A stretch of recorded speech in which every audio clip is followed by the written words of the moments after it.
आत्महत्या केली त्यावेळेला काही गोष्टी लोकांच्या लक्षात आलं की एवढं मोठं ड्रग्ज रॅकेट हे नवी मुंबई हे केंद्रबिंदू असून त्याचा तपास आता त्या ठिकाणी सुरू आहे.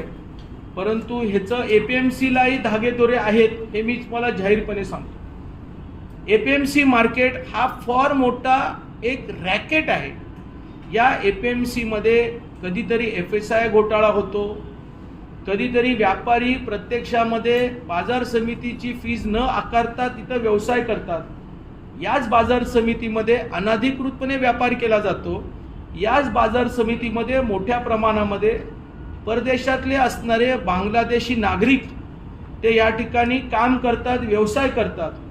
याच बाजार समितीमध्ये कित्येक वेळा गाड्यामध्ये जे गुजरातवरून माल येतो किंवा काही ठिकाणी येऊन तिच्यामध्ये ड्रग्ज सापडलेत, कधी चरस सापडलाय, कधी गांजा सापडलाय.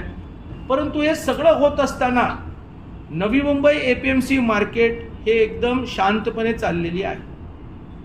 यामध्ये पोलीस डिपार्टमेंटचा बरदास्त आहे का? पणन विभाग, पणन मंत्री जे गेल्या कित्येक वर्षापासून या गोष्टीवरती बारकाईने लक्ष देऊ शकतो, कारण भारतामध्ये आशिया खंडातली सगळी मोठी बाजारपेठ आहे.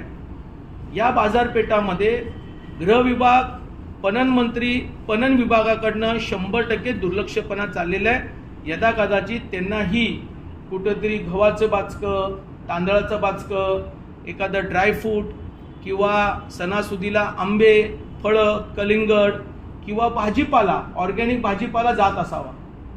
आणि म्हणून ह्या सगळ्या प्रक्रियेमध्ये ह्या नवी मुंबईच्या बाजार समितीमध्ये राज्य सरकारने, पोलीस विभागाने, खास करून गृहमंत्री, मुख्यमंत्र्यांनी एखादी SIT स्थापन करणं गरजेचं आहे.